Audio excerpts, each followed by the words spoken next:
Maka dalilnya adalah siapa yang menuduh dialah yang membuktikan. Yang menuduh siapa? Misal saya menuduh, saya mengatakan Bible diubah-ubah. Bisa nggak saya buktikan? Oh harus, wajib. Betul nggak Pak? Ya. Betul. Itu loh. Itu namanya asas praduga bersalah. Iya, teman-teman mohon maaf, saya bukan ahli hukum ya, tapi saya hanya mempelajari segini aja tentang itu sih. Aku nggak paham tuh soal hukum, sebenarnya aku nggak ngerti teman-teman. Mohon maaf ya kalau ada orang hukum di bawah, saya mohon maaf, mohon maaf. Kalau saya salah, mohon maaf. Gitu ya. Nah gitu. Gimana Pak Wadi? Anda sepakat nggak kalau ada narasi Biblos diubah-ubah? Saya sepakat. Wih, mantap. Ya udah kalau gitu. Berarti kesimpulannya firman Tuhan boleh diubah-ubah? Bukan firman Tuhan, tapi hal-hal yang memang harus bisa dirubah itu misalnya gini. Untuk Yesus dulu disalib itu sebenarnya enggak pakai celana. Aduh, kok ke situ arahnya? Bentar. Arahnya kok ke situ, Pak? Jangan ke situ dong, nanti kena ban ini. Bentar, dengar dulu biar enggak sepotong. Enggak, maksud saya gini, takutnya Bapak kena peringatan dari TikTok gara-gara Bapak mengatakan itu. Enggak. Ini misalnya gini. Kalau Yesus itu dulu misalnya yang terjadi sebenarnya adalah tidak pakai celana. Dan sekarang ini Bibelnya tidak dirubah dipakai celana misalnya. Bagaimana kita mau berdoa di depan orang yang tidak pakai celana? Tuhan yang kita hormati tidak pakai celana. Jadi nilai perubahan itu untuk hal-hal tertentu. Saya sepakat. Contohnya adalah dulu Yesus tidak bercelana. Tetapi karena ada perubahan agar kita bisa berdoa dengan kusuk. Sehingga ada kata biar untuk menutupi itu bisa kita kusuk berdoa. Sehingga ditutuplah pakai celana. Hal semacam itu misalnya. Kok sih itu? Pak, nih saya tak kasih tahu Pak, tak kasih tahu ya kan, tak kasih tahu Pak. Ya. Misal firman Tuhan itu kan perkataan Tuhan, betul nggak? Perkataan Tuhan itu boleh nggak dirubah oleh yang bukan Tuhan? Kalau firman misal Tuhan mengatakan A, misal ya, Tuhan mengatakan begini, misal kau akan kuselamatkan kelak. Terus dirubah sama manusia, kau tidak akan kuselamatkan kelak. Itu dirubah nggak itu? Itu berubah. Dirubah. Boleh nggak dirubah? Tidak boleh. Tidak boleh. Oke, saya kasih masukan lagi. Tuhan tidak pernah berbicara A, nggak pernah. Tiba-tiba ada orang nulis mengatasnamakan ini dari Tuhan. Boleh nggak memfitnah Tuhan? Nggak boleh. Nggak boleh. Pertanyaan saya sekarang, Yohanes 7 ayat 53 sampai Yohanes 8 ayat 1 sampai 11 itu ada 3 ayat yang perkataan Yesus yang Anda yakini sebagai Tuhan. Ternyata di tahun 200 Masehi di Papirus 66 tepatnya itu tidak pernah ditemukan ayatnya, Pak. Tahun 200 Masehi. Abad ketiga tahun 200 lebih tidak pernah ditemukan ayatnya juga, itu di Papirus Hanna. Di Papirus di Codex Sinaiticus abad keempat tahun 300 lebih tidak ada ayatnya. Abad keempat di Codex Vaticanus tahun 300 lebih tidak ada ayatnya. Tiba-tiba di abad kelima muncul ayatnya. Pertanyaan saya, yang semula tidak ada Yohanes 7:53 sampai Yohanes 8 ayat 1 sampai 11, tiba-tiba ada ayatnya. Pertanyaan saya, itu dirubah apa dikurangi, apa ditambahi, apa dibagi, apa dikali? Untuk Injil itu terbagi menjadi tidak hanya satu Injil, tapi ada Injil itu ada 4. Matius, Markus, Lukas, Yohanes. Jadi tidak bisa hanya berdasarkan satu komparasi. itu. Jadi ada pembanding bahwasanya mungkin hari misalnya saja 1 Januari misalnya saja ada yang mengatakan A, ini mengatakan B, ini mengatakan C. Di antara itu kan bisa dikomparasi ketika ada titik temu keduanya benar. Jadi tidak bisa untuk menjustis bahwasannya untuk satu ini nyatanya dia jawab gini, itu dijadikan acuan enggak bisa. Bukan itu Karena pertanyaan saya, penulis Pak. waktu Pertanyaannya bukan itu. ini menjelaskan dari data, Mas. Ya tapi saya nggak tanya itu, Pak. Data, Bos. Ya tapi saya nggak tanya itu. Ya udah, tanya apa?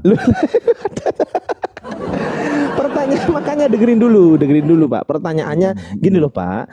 Diskusi yang baik adalah mendengarkan pertanyaan dari lawan diskusi, kemudian menyimpannya di dalam otak, memori atau mencatat di atas kertas. Kalau memorinya nggak kuat, dicatat di atas kertas. Kalau nggak ada kertas, beli pilok, catat di tembok, kan gitu.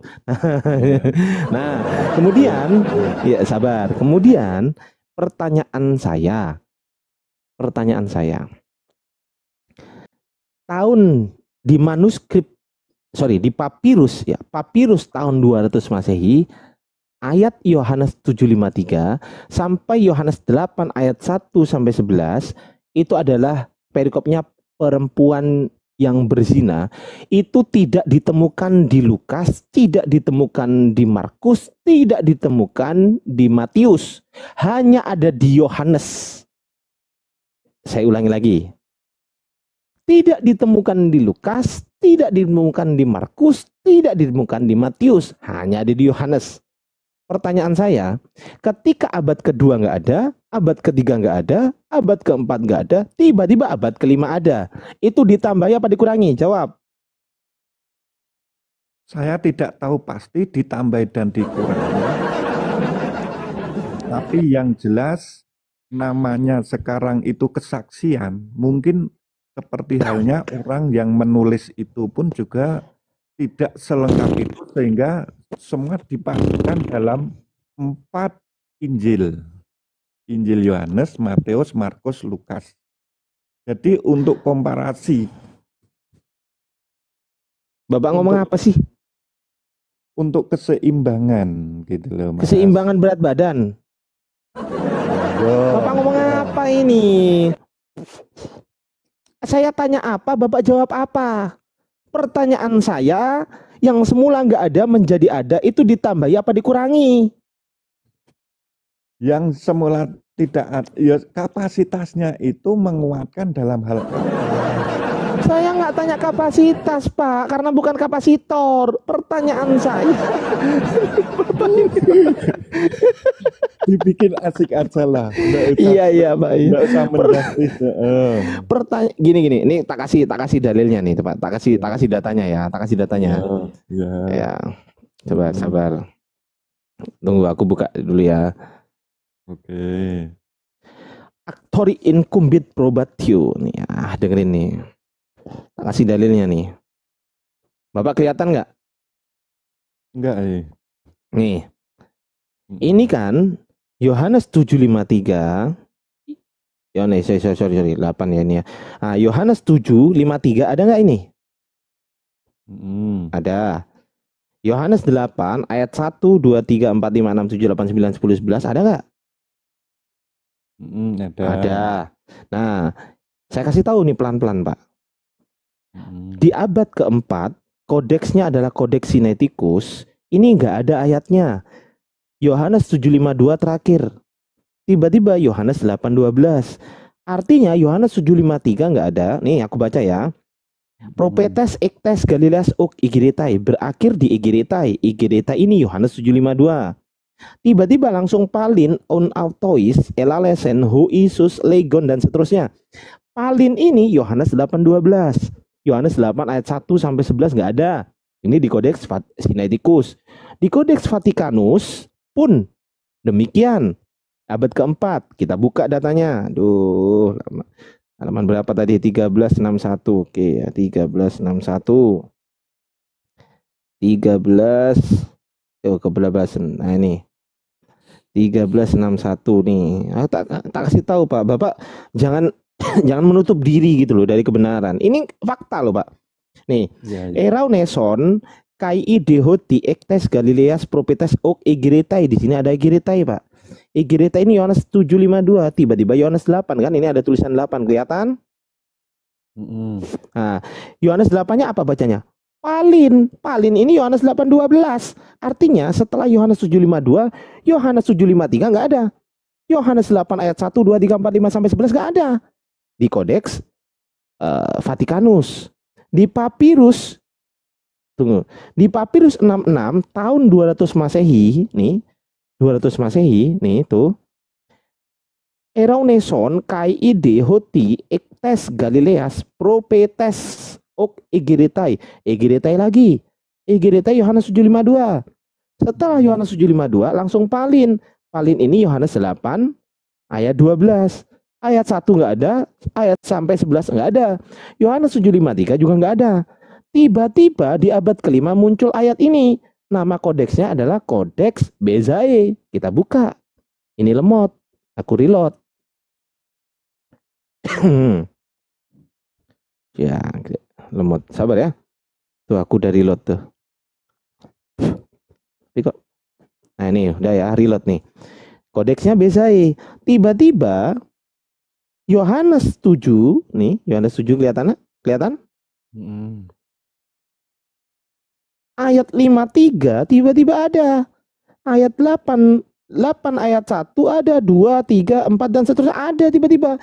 Abad kelima tapi ini. Pertanyaan saya, yang semula nggak ada menjadi ada, ini ditambahi apa dikurangi? Jawab. Kalau dari ndak ada jadi ada ya namanya ditambahi. Ditambahi. Boleh nggak di firman Tuhan ditambah-tambahi? Enggak. Dalam hal ini. Boleh nggak firman Tuhan ditambah-tambahi? Nih, saya kasih dalilnya kalau nggak percaya. Contohnya ditambahi, misalnya sampelnya apa? Contohnya. Loh, lah itu tadi yang saya bacakan. Aduh, hati kita. Enggak. Bahasa Ibrani saya enggak bisa. Bahasa Ibrani itu bukan bisa. Ibrani Pak. Ya Allah. Itu bukan Ibrani Pak. Astagfirullahaladzim. Enggak. Kitab itu kan bahasanya Ibrani. Bahasa Ibrani saya enggak bisa. Itu bukan. Iya, makanya saya kasih tahu Pak. Di sini saya kasih tahu Bapak. Boleh, ya kan? Makanya disampelkan, dicontohkan itu tentang apa. Saya kan kembalikan makanya dari awal kan tentang perikop perempuan berzina. Ini nggak ada. Ini loh. Ini kan ada perkataan Yesus juga nih. Ini ada perkataan Yesus warna merah, ini perkataan Yesus. Ini juga nggak ada. Ini nggak pernah Yesus katakan gitu loh. Tiba-tiba ada muncul ayat ini. Yang mana? Yang mana? Yang kata-katanya apa? Barang siapa di antara kamu tidak berdosa, hendaklah ia yang pertama melemparkan batu kepada perempuan itu. Terus kemudian, lalu Yesus bangkit berdiri dan berkata kepadanya, hai perempuan, di manakah mereka? Tidakkah ada seorang yang menghukum engkau? Ini perkataan Yesus ini. Pergilah dan jangan berbuat dosa lagi mulai dari sekarang. Tuh, aku pun tidak menghukum engkau, pergilah dan jangan berbuat dosa lagi mulai dari sekarang. Ini, ayat ini, perkataan ini nggak pernah diucapkan Yesus. Terus kemudian di abad kelima, sabar dulu. Kemudian Yohanes Pak, ya Allah. Terus di Injil Matius, Markus, Lukas ada enggak? Nggak ada. Makanya saya bilang perempuan. Cek aja. Sudah saya cek Pak sebelum Bapak naik ke Komal ini 2000 tahun yang lalu. Saya sudah cek ini. Cek aja mana? Sudah saya cek Pak. Bapak cek sendiri. Sudah saya cek nggak ada. Aduh. Enggak, yang tadi. Aku kan belum lihat tadi. Bapak cek sendiri lah, Bapak cek sendiri, silakan. Cek sendiri, ada nggak perikop perempuan berzina di Matius, Markus, Lukas? Ada nggak? Coba cek. Coba silakan cek. Coba, kalau ada, ya kan, kalau ada, saya tutup komal saya. Oke, tutup teman-teman ya, komal saya salah gitu. Ada nggak? Ntar nyari dulu aku. Nah, silakan nyari. Nah, cari perikop perempuan yang berzina, cari. Kok nggak ngerti bahasa Indonesia ini katanya.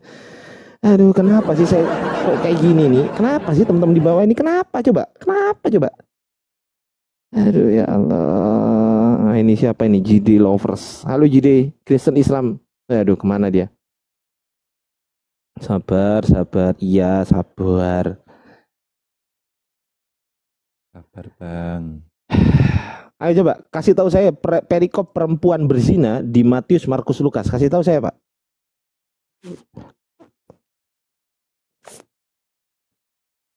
Assalamualaikum teman-teman yang ada di YouTube. Masya Allah yang udah stay di YouTube saya. Terima kasih ya teman-teman. Barakallahu fikum yang sudah mendukung dengan cara tap layar maupun yang menontonnya di sini di YouTube-nya Bang Ardi. Thank you yang mau gabung di YouTube. Terima kasih saya ucapkan. Yang belum silakan gabung dengan cara nih YouTube saya ini BANG spasi ARDY gitu ya. Teman-teman di YouTube, halo, assalamualaikum semuanya. Sehat selalu antum semua. Semoga diberikan kesehatan oleh Allah Subhanahu wa taala. Amin.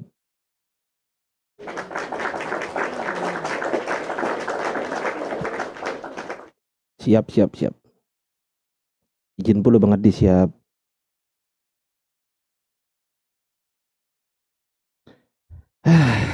Capek juga.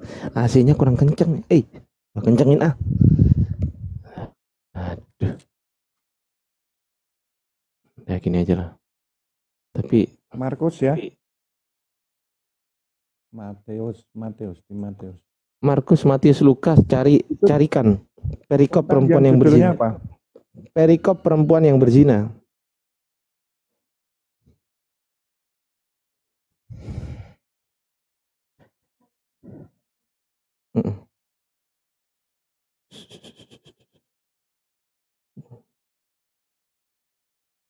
Semangat abangku, siap. Thank you yang udah tap layar. Jangan lupa nih tap layar terus. Tembuskan 100k teman-teman ya. Izin ya.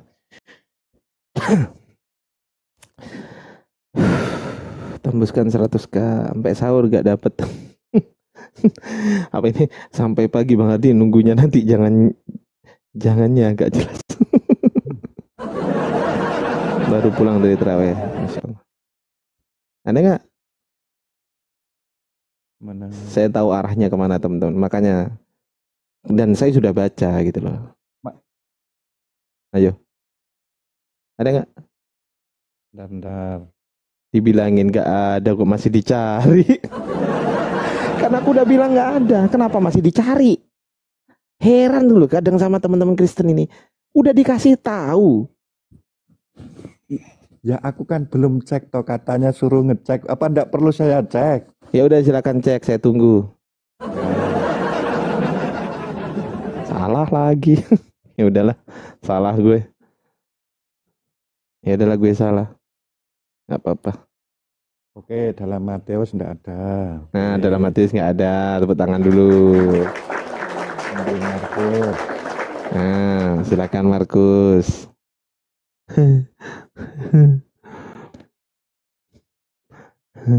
Markus 16 pasal tuh cari tuh. Nah, di pasal terakhir ayatnya tambahan lagi ada 11 ayat kalau nggak 12 ayat. Aduh.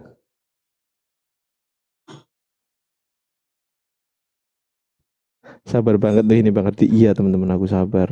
Karena jarang ada hoten, kasihan kan. Setelah ini mungkin teman-teman muslim saya persilakan naik gitu ya.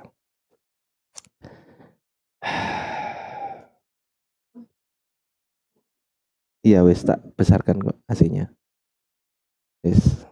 Tadi 27. Sekarang 25. Mudun luru. Romo itu Bang. Masa Romo? Ya udah nggak apa-apa. Bodo amat mau Romo mau bukan, yang penting diskusi.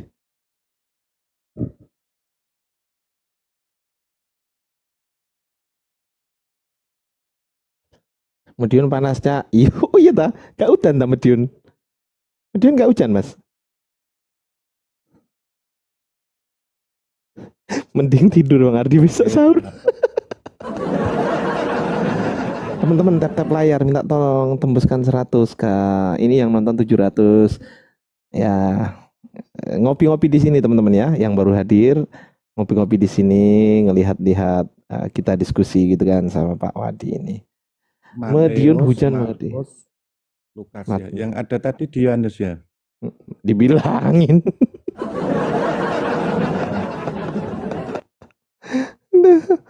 Aduh lah, mati gitu. Dibilangin di Yohanes, kok nggak percaya. Aduh, aku itu sebelum tampil di sini, Pak. Aku tuh belajar dulu, Pak. Nggak mungkin nggak aku pelajarin.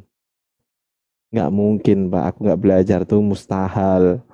Bukan cuma mustahil, di atasnya mustahil masih ada mustahil.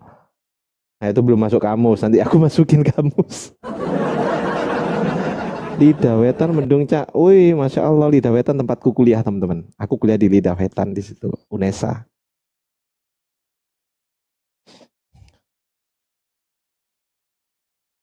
Ini tentang Lukas Apa?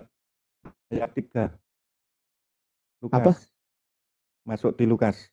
Nah, silakan. Apakah perempuan itu tertangkap berzina dalam Injil Lukas?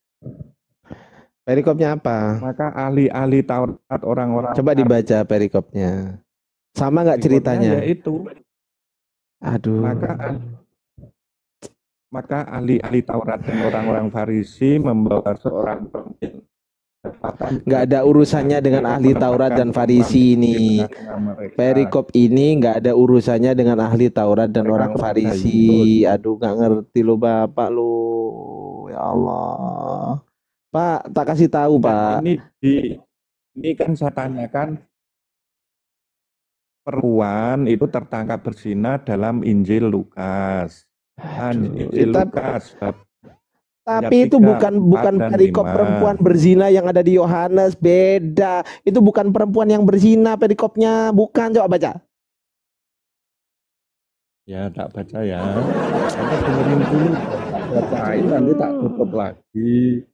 Ya udah baca, aduh ngayal aja. Mereka menempatkan perempuan itu di tengah-tengah mereka. Mereka berkata kepada Yesus, "Guru, perempuan ini kedapatan berbuat zina."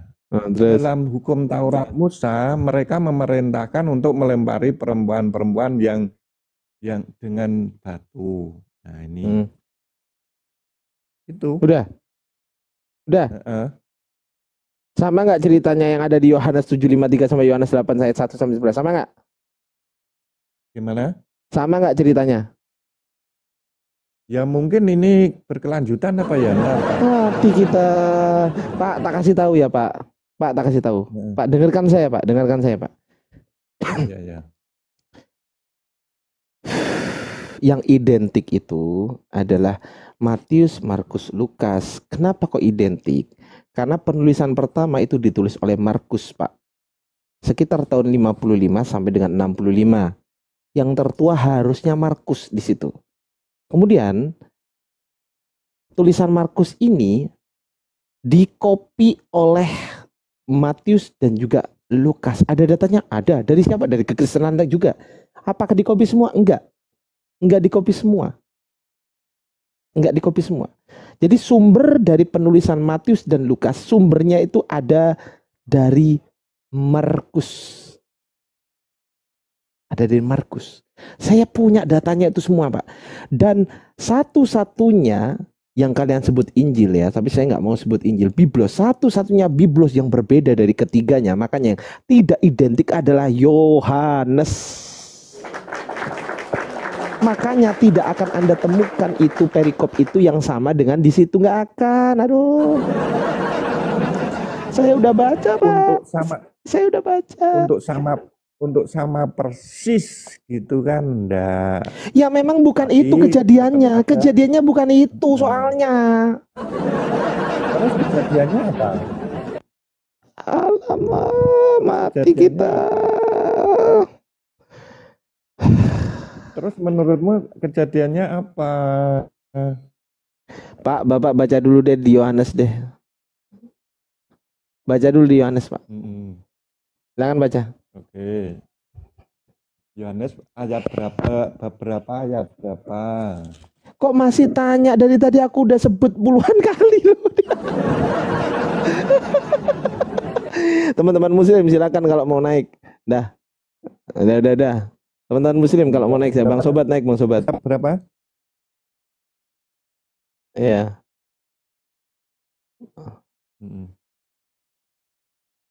Aduh lama. Ya begitulah. Jadi penjelasan saya cuman kayak gitu tadi. Ya makanya Bapak tak kasih tahu, Pak, tak kasih tahu ya, tak kasih tahu. Sekolah Kristen Anda, ya nanti Anda terima atau enggak itu bukan urusan saya kan gitu. Nah, sekolah ya dengerin dulu, tak kasih tahu. Sekolah Api Jabar naik, Mas Bang Sobat naik. Gini, scholar Kristen Anda tahu nggak scholar? Nggak tahu. Ya udah deh, cendikiawan Kristen Anda atau lulusan sarjana Kristen Anda, ya, yang memang mempelajari tentang kritik tekstual ini, ya kan, tidak pernah. Mereka menyatakan Bible itu memang direvisi sejak dulu. Bahkan penulis Codex Vaticanus pada abad keempat, penulisnya itu merasa jengkel. Kenapa? Karena Bible yang ditulis oleh dia itu gak sama dengan Bible yang lain, dengan referensi yang lain. Sehingga dia mengatakan begini di catatan pinggir di halaman 1512 di Codex Vaticanus pada tulisan Yunani berbunyi begini. Amatestati kaikake apeston paleion mimetapoye. Apa artinya? Bodoh dan penipu. Tinggalkan bacaan lama dan jangan dirubah. Jangan mengubahnya. Jangan dirubah. Bayangkan coba. Zaman dulu ini kenyataan pahit memang Pak. Terima ini Pak, terima. Orang yang belajar kritik tekstual nggak akan menyangkal saya, nggak akan. Bible dirubah, iya. Diubah-ubah, iya. Apakah terjemahnya doang yang dirubah? Enggak. Original teksnya dirubah. Udah dirubah. Oke. Lalu saya katakan kepada Anda ini dirubah. Kok Anda kok nggak terima? Bukan nggak terima, tapi ada hal-hal yang memang ada dirubah itu kan dari awal tadi saya mengiyakan jenengan toh ada ndak yang manuskripnya berubah? Ada, saya bilang gitu. Apa? Oke. Yang kedua, orang dirubah aja banyak yang nyontoh, banyak yang protes terus ikut-ikutan kok kayak gitu. Jadi Kristen Katolik itu aja terbagi-bagi kan. Ini nggak ngomongkan Katolik Pak. Ini nggak ngomongkan Katolik, jaringannya Bapak putus-putus. Putus-putus jaringannya Bapak.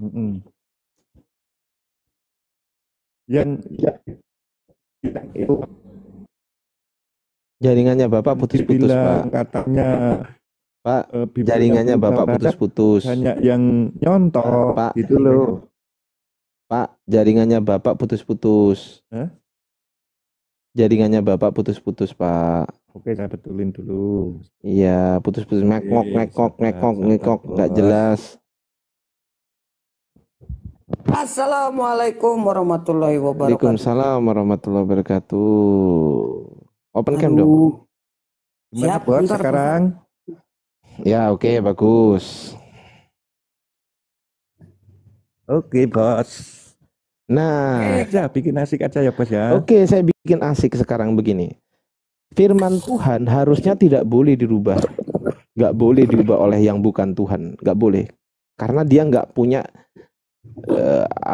nggak punya legitimasi dari Tuhan untuk merubahnya. Nggak punya dia dan nggak boleh itu. Sedangkan kitabnya teman-teman Kristen secara faktual itu sudah dirubah-rubah Pak, sehingga menyatakan yang mana yang firman Tuhan dan yang mana yang bukan firman Tuhan itu sangat sulit. Makanya kami mengatakan kitab kalian itu sudah tidak asli lagi, sudah tidak asli lagi firman Tuhan, nggak asli, karena sudah tercampur oleh perkataan manusia yang banyak sekali di situ. Bahkan sudah dirubah-rubah. Udahlah banyak, udahlah tercampur, banyak pula yang dirubah-rubah, ditambahi, dirubah. Bayangkan coba. Yang satu mengatakan 276, yang satu mengatakan 76. Yang mana yang benar? Coba. Ayo. Dirubah nggak itu? Dirubah. Boleh nggak firman Tuhan dirubah? Nggak boleh. Kesimpulannya berarti apa? Berarti bukan kitab suci. Karena kitab suci isinya harus firman Tuhan. Gitu loh. Kitab suci itu adalah wahyu Tuhan yang dibukukan. Coba sekarang cek di Kamus Besar Bahasa Indonesia kalau nggak percaya. Kitab suci itu adalah firman Tuhan, wahyu Tuhan yang dibukukan. Wahyu Tuhan apa ya? Firman Tuhan. Wahyu Tuhan yang dibukukan. Kesimpulan dikatakan kitab suci haruslah berbunyi wahyu Tuhan. Kalau sudah tercampur berarti bukan wahyu Tuhan lagi. Gitu. Oke. Terima itu Pak. Itu terima itu Pak. Terima. Itu nggak bisa gini. Versi jenengan kan wahyu, tapi kalau saya pelajari bukan wahyu, tapi kejadian yang ditulis oleh murid-muridnya. Sekarang saya tanya. Murid-muridnya siapa maksudnya? Kan muridnya ada 12. Termasuk Lukas. Itu ya semua tentang itu kan murid. Ayo, bingung. Termasuk Lukas. Ayo. Ya, bukan. Nah, berarti Lukas bukan murid Yesus. Dia kan cuma cuman menuliskan apa yang terjadi. Di mana dia dapat legitimasi dari Yesus? Penulisan. Enggak, saya tanya sekarang. Lukas, Matius, Markus, Yohanes mendapatkan penulisan legitimasi dari Yesus enggak? Saya ulangi lagi. Okay. Saya ulangi. Matius, Markus, Lukas, Yohanes, apakah mereka orang 4 ini mendapatkan legitimasi penulisan kitab dari Yesus? Mendapatkan enggak? Enggak. Kalau enggak, pertanyaan saya, menurut Yesus, kalau enggak, pertanyaan saya, menurut Yesus legal atau tidak? Menurut Yesus, kalau enggak dapat legitimasi, legal enggak? Enggak tahu kalau menurut Yesus. Kan Anda yang mengatakan. Kok susah sih Pak? Jujur itu susah Pak, memang ya. Gini loh Pak, saya ulangi lagi. Misalnya saya tanya ke sampean, legal enggak? Ya kan manut sampean. Loh, kok manut saya? Loh kok manut saya? Enggak boleh sejauh itu kan. Loh, Bapak kan Kristen. Menurut Bapak yang Kristen ini, menurut Anda yang seorang Kristiani ini, menurut Anda, menurut keyakinan lain. Oh iya, sorry. Menurut kekatolikan Anda, oke, saya rubah. Oke, menurut Anda ya kan, sebagai seorang Katolik, pernah atau tidak Yesus memberikan legitimasi atau pengesahan secara sah kitab itu untuk ditulis kepada 4 murid ini? Pernah atau tidak? Saya kan bilang tidak toh dari tadi. Kalau tidak, kesimpulannya legal atau tidak legal menurut Yesus? Saya enggak tahu kalau yang dipikirkan Yesus karena dia legal dan tidak, ya versi dia. Oke.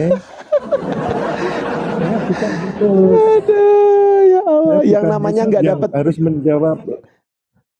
Yang bisa menjawab dia bukan manusia yang seperti saya.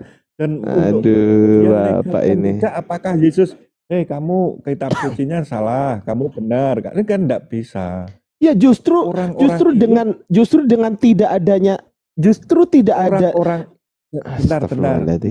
orang-orang ini memberikan kesaksian bahwasanya 12 murid ini kan memberikan kesaksian bahwa apa yang dialami Yesus itu benar adanya, dan dia bersaksi dengan hidup sampai mereka itu mati pun dijalani karena kesaksiannya benar.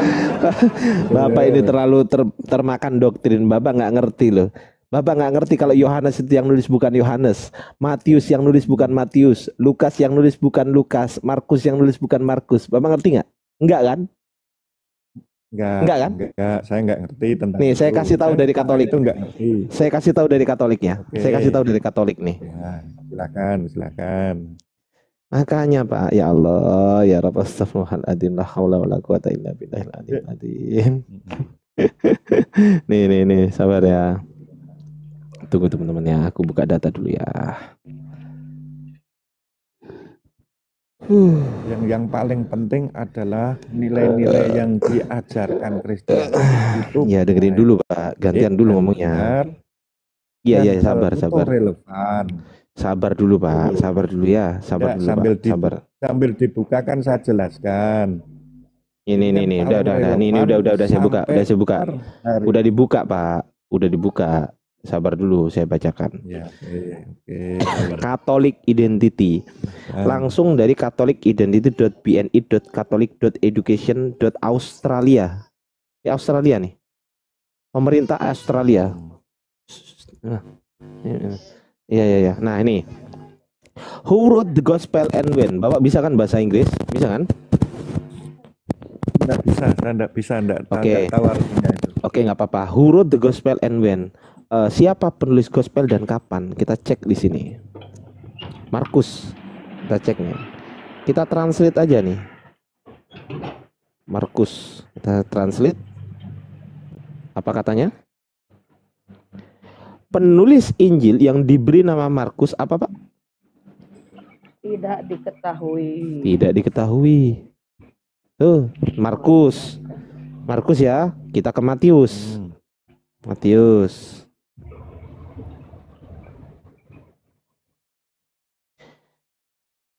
Keaslian Injil yang diberi nama Matius juga tidak pasti. Kita ke Lukas. Ya. Injil yang diberi nama Lukas juga tidak pasti. Kita ke Yohanes. Jangan salahkan saya, ini datanya bukan punya saya. Kita ke Yohanes. Pengarangan Injil yang diberi nama Yohanes tetap menjadi misteri.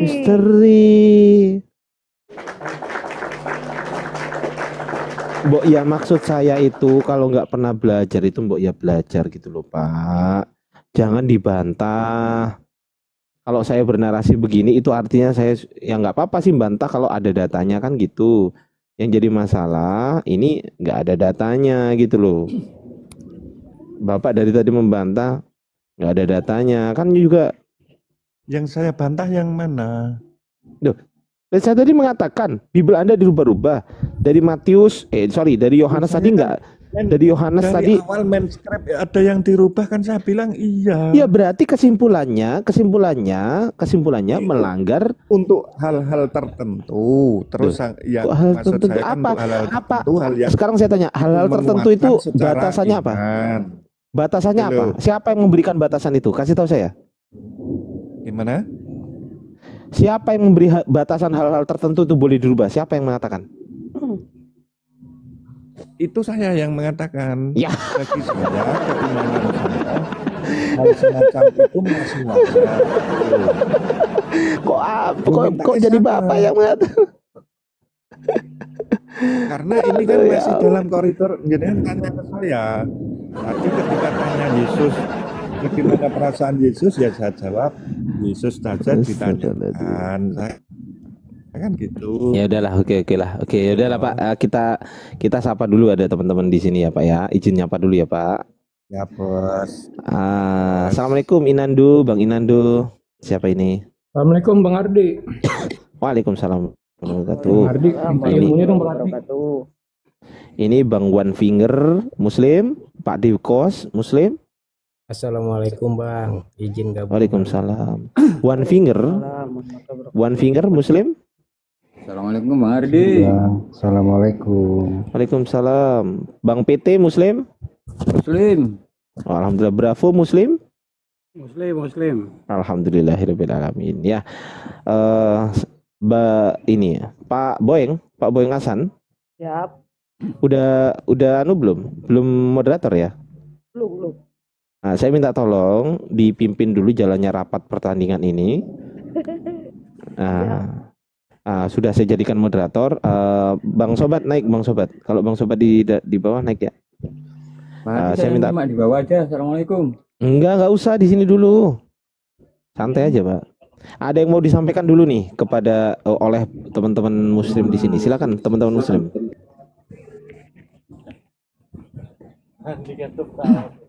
Silakan teman-teman. Bang Ardi boleh nanya nggak? Iya, gimana Pak Inando? Saya kemarin dapat di mana, di Komal mana itu penyebutan Yesus itu katanya hanya dari abad ke-6 ya Bang? Gini, huruf C, bukan abad ke-6 ya, abad ke-16 karena huruf J itu ditemukan pada abad ke-16 huruf J. Sekitar abad 15-16 lah kurang lebih ya di situ. 1500 lebih itu. Iya, 1000. Ya, awalnya nggak ada J. Assalamualaikum Bang Andi. Waalaikumsalam warahmatullahi wabarakatuh. Waalaikumsalam warahmatullahi wabarakatuh. Iya, izin Mas Andi, ini Bunda Rama minta bantu karena Bang Andi lagi sibuk, ada tamu, itu ada yang mau syahadat, nggak ada yang menemani, Bang. Duh, emang ada siapa aja di situ? Ada Bang Andi, selebes saja Bang. Enggak, tapi lagi masih ada tamu. Oh ya udah, nggak apa-apa, ditunggu dulu aja. Aku juga masih ada tamu juga di sini kan. Oh nggih, siap. Nah, gitu. Oke Bang, saya bergeser ke Mbak Bunda Rama menemani saya. Matur nuwun. Ya teman-teman, tenang, teman-teman API Pusat pasti datang teman-teman ya, pasti ke sana kok. Jadi kalaupun saya nggak bisa, pasti yang lain ke situ, pasti itu. Bang Sobat naik, Bang Sobat. Gitu ya teman-teman. Jadi ada yang mau disampaikan lagi? Ya yang jelas harapan saya kan tambah ngerti, tambah pengalaman, meskipun itu agama saya sendiri, ada kritik yang masuk kan jadi kontribusi gitu loh Bang. Iya, dari tadi saya nggak pernah ada kebencian terhadap teman-teman Kristen Pak, nggak ada. Apalagi rasa memusuhi kepada Pak Wadi, nggak ada gitu loh. Ya. Buktinya apa? Buktinya saya nggak pernah maki-maki Pak Wadi. Betul kan? Ya. Gitu loh. Jadi saya hanya menyampaikan apa yang belum pernah Bapak baca, dan itu betul. Bapak belum pernah baca, betul nggak? Ya. Nah gitu. Itu betul, Bapak belum pernah baca dan Bapak belum pernah mengetahui hal itu, gitu loh. Saya hanya menyampaikan saja bahwasanya kitab yang Anda percaya nomor 1 tidak pernah mendapatkan legitimasi penulisan dari Yesus yang Anda percaya sebagai Tuhan. Karena apa? Otoritas tertinggi itu adalah Yesus, kalau memang Yesus adalah Tuhan. Kalau yang Tuhan bukan Yesus berarti Bapak. Berarti kesimpulannya otoritas tertinggi ada di Bapak. Nah itu kan bingung sebenarnya, tapi aku nggak mau ke arah situ. Anggaplah Yesus yang punya otoritas tertinggi menurut Anda, anggaplah. Berarti kesimpulannya Yesus harus memberikan legitimasi kepada murid-muridnya untuk menulis. Harus. Kenapa harus begitu? Yes. Kalau tidak diberikan legitimasi, waduh, kemana Bapak? Loh kok nggak ada? Kemana ini? Aduh, diturunkan apa gimana ini? Enggak ada yang nurunkan. Turun sendiri dia. Waduh, kayaknya sinyal kayaknya ya. Sinyal ya. Kepleset. Ya dinaikkan lagi kalau ada teman-teman. Dinaikkan lagi ya. Bang Sobat, naik aja, disuruh naik kok bulet aja Bang Sobat ini lu. Makan kan offline-nya, online-nya kan naik. Duh. Iya. Udah goyang itu Bang. Ya udah goyang apanya? Apanya yang goyang ini? Oke, Aku lagi makan, lanjut. ya siap. Pak Hasan itu beliau di bawah Pak Hasan, Pak Lowadi. Siap.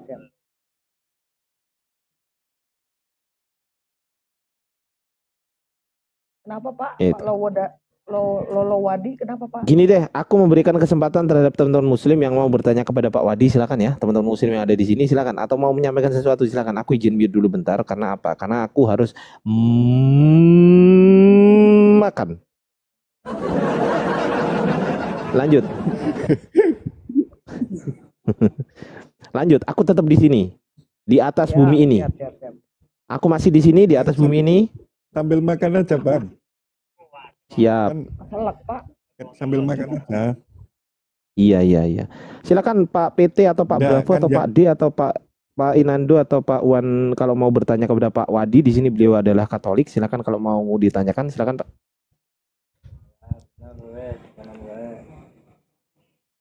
Dikontrol ya, Pak Hasan. Tolong dikontrol Siap. Pak Hasan. Baik, siap. Pak Wadi, monitor Pak. Siap. Ye. Dari mana Pak? Aslinya Pak? Aslinya dari Jawa. Saya juga Jawa Pak, Jawa Barat ini Pak. Maksudnya Jawa Baratnya mana? kotanya mana gitu. Saya Bandung Pak. Oh, Bandung. Ya, salam buat teman-teman di Bandung. Ya. Muslim apa Kristen apa? Astagfirullahaladzim, ya Allah Pak, ini akun API Jabar Pak, yang Muslim Pak. Oh, maaf saya enggak paham ya. Saya maaf. Ya nggak apa-apa Pak, dimaafkan Pak. Ya maaf, saya kan enggak tahu, maaf Ya, saya enggak tahu. Siap. Jadi gini, saya sendiri itu cuman kalau sama hostnya tadi itu senangnya itu cuman masalahnya paling enggak memberikan pencerahan ketika yang saya tidak tahu bisa dilengkapi karena banyak pengetahuan baru kan bagi saya. Itu loh, Bos. Jadi di sini ini kalau masalah masalah pencerahan itu kan tidak harus dari satu agama. Mungkin dari satu agama mencerahkan, tapi di sisi lain malah kita semakin tidak jelas. Bisa saja, tapi dengan diteropong dari sisi yang lain, dan di situ akan peneropongannya lebih jeli, dan menjadi jelas untuk beriman, itu kan tidak ada salahnya toh Bos.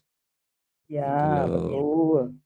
Jadi di sini ini saya tidak ingin adu argumen atau lebih pintar atau tidak, tapi cenderung pada mengisi otak ini dengan dari berbagai sumber.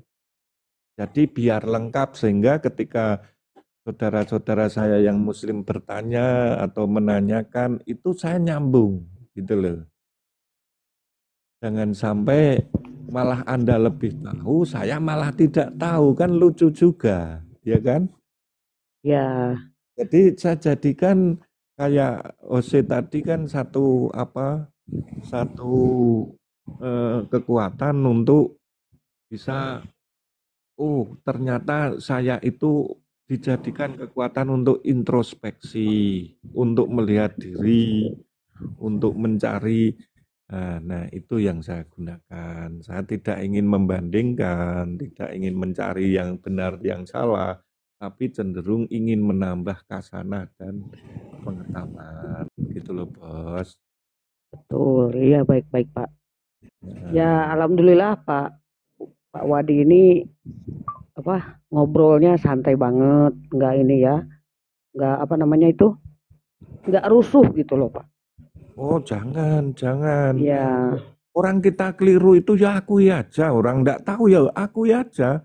Orangnya saya pengennya gitu kok orangnya. Terus sekarang dia menjelaskan dengan yang saya ketahui itu bahasa kitab suci itu aslinya kan bahasa Ibrani. Nah tadi ternyata yang dikasih tahu ke saya kan bukan bahasa Ibrani. Ya saya enggak tahu, ya mending tanya toh. Betul. Kalau dia lebih tahu dan saya tahu, saya tidak akan pandang sisi agamanya. Saya pandang dari sisi intelijensinya, pengetahuannya. Jadi di sini ini kan bisa jadi media untuk transfer knowledge. Jadi di sini ini saya bisa ngangsu dari pengetahuannya kan gitu. Ngangsu kawruh. Nah, ya, betul sekali. Jadi di sini ini jangan dilihat bahwasanya saya Katolik itu pasti beda sama sampean, enggak. Kita ini saling melengkapi.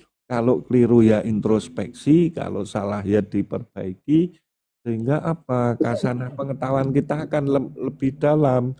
Tapi kalau melihat orang lain adalah sebagai musuh, sebagai dianggap tidak sejalan dengan kita, bagi saya bukan seperti itu. Bahkan guru saya itu juga banyak yang kasih tahu saya itu banyak kiai juga. Dan saya ngangsu kawruh ke sana gitu loh. Termasuk saya kan kagum sama Jose tadi, dia tahu segalanya tentang Katolik, sementara saya aja kalah. Saya akui tentang pengetahuan tentang kitab suci, jelas-jelas tahu dia.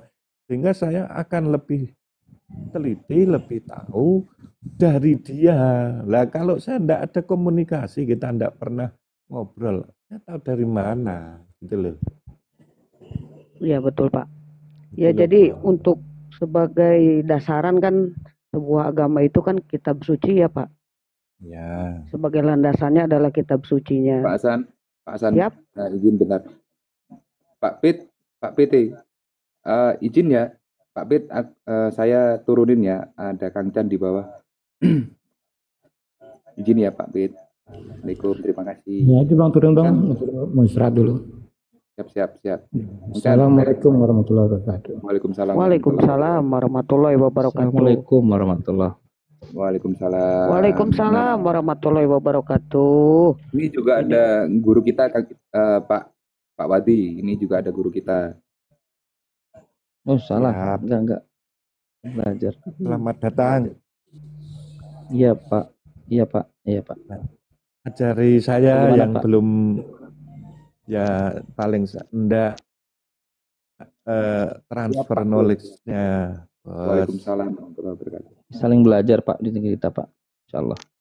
Oh enggak, tadi saya menemukan hostnya kan lebih paham tentang kitab suci saya, sehingga saya ngangsu dari dia gitu loh. Lah mbok menawa sampean adalah lebih seniornya, ya ajari saya agar lebih ini gitu loh, bisa saya introspeksikan dalam hidup itu. Jadi kitab suci ini kan akan saya implementasikan dalam hidup. Jadi saya perlu ngangsu yang lebih banyak lagi. Kita sedang membicarakan objek yang mana nih Pak, kitab suci ini? Maksudnya apa?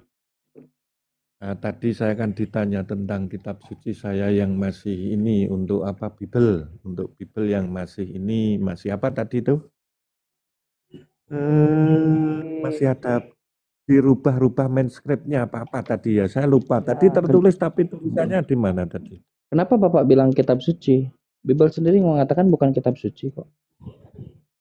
Oh ya. Kenapa Pak? Ya itu kita aja gitu loh maksudnya. Tadi masnya sih bilangnya Bible gitu. Iya, enggak, Bapak yang mengatakan itu kitab suci, alasannya apa dia disebut kitab suci? Soalnya Bible-nya sendiri mengatakan dia bukan kitab suci gitu. Agak heran gitu saya. Ya ini mungkin lebih ke Indonesia saja, disesuaikan dengan Indonesia itu kan kitab yang memuat hal-hal yang hal-hal yang baik ya. Saya ini sepengetahuan saya yaitu kitab yang suci daripada yang mungkin yang lainnya yang ada Kang Chan. Assalamualaikum Kang Chan. Waalaikumsalam Pak Ardin. Harusnya Pak Ardin ke depan. Enggak. Tadi udah sama saya. Beliau ini memang luar biasa bagus orangnya, baik. Iya. tidak menghujat dan apa yang namanya ya, beliau mencoba untuk apa namanya ya, Membuka. belajar gitu loh. Kalau ketika beliau nggak paham ya beliau mengatakan oh iya saya kurang ke situ tuh, gitu. Jadi minta tolong kertas amplasnya yang paling halus gitu. Lanjut. Iya, gaya bicara, retorika itu tidak akan merubah determinasi gitu. Kalau memang salah ya salah, kalau memang benar ya benar gitu. Sehalus apapun kita berbicara, seharusnya semakin menguak yang benar.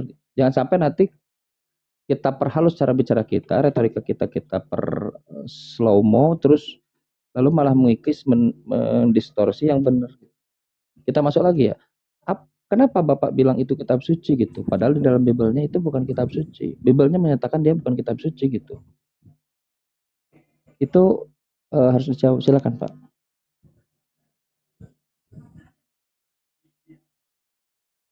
Halo? Iya. Itu kan saya kira itu pertanyaan yang fair ya. Bible mengatakan, Kang Chan mengatakan Kang Chan ini alien. Manusia gitu. Lalu orang meyakini saya alien. Lalu saya tanya, kenapa kau meyakini saya alien? Bible mengatakan dirinya bukan kitab suci. Bapak mengatakan itu kitab suci. Open camp dong, berarti, biar seru. saya tanya. Open camp. Oh iya siap, bentar. Saya pakai mic dulu ya.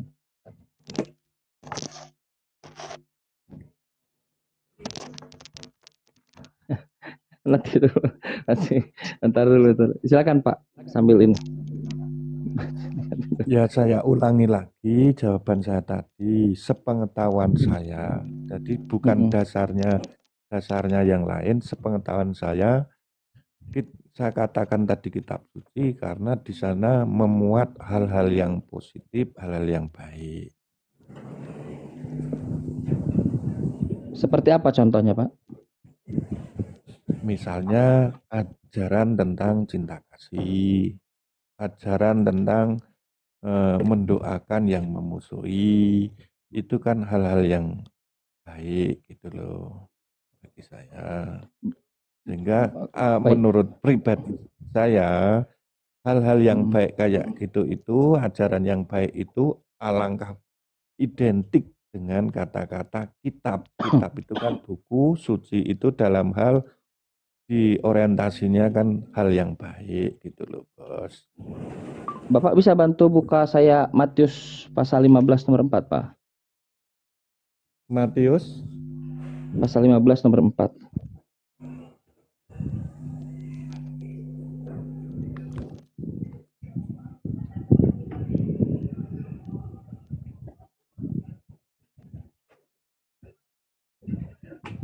Oh ya. Bisa dibantu dibacakan Pak. Matius 15 ya. Saya komentari dulu standarnya, izin ya Pak ya. Oke, siap. Jadi kalau standarnya itu dia dianggap berbicara baik, maka setiap yang berbicara yang baik itu artinya kitab suci. Kan nggak begitu cara berpikirnya kan? Kalau kita anggap segala baik gitu. Tapi kita buktikan dulu apakah baiknya di mana. Saya katakan kan pribadi saya tadi, kalau yang mengatakan itu saya, bahwasannya hal yang baik itu ketika dituliskan yaitu buku baik, bahasanya buku baik atau buku suci. Matius 15 nomor 4 Pak. Izin ya Pak, saya open cam nih karena disuruh oleh moderator. Kan juga moderator. Sebab Allah berfirman, hormatilah ayahmu dan ibumu. Dan lagi, siapa yang mengutuki ayahnya atau ibunya, pasti dihukum mati. Itu original teksnya Kakalagon. Kakalagon itu ngomong-ngomong doang gitu. Itu kutipan dari buku Musa di buku Ulangan. Jadi kata Yesus mengatakan, hormatilah ayah dan ibumu. Sampai situ bagus Pak, setuju. Seorang ateis pun nggak perlu dihargai, diajari itu. Hormatilah ayah dan ibumu. Tapi yang kedua nih, siapa yang mengutuki Kakalagon, ngomong-ngomong doang, berkata buruk kepada ayah dan ibunya, bukannya disuruh bertobat, Bukannya disuruh introspeksi diri, bukannya disuruh untuk perbaiki diri, malah disuruh untuk dibunuh. Coba pertanyaan saya, di mana baiknya buat anak itu, Pak? Langsung perintah dari Yesus itu.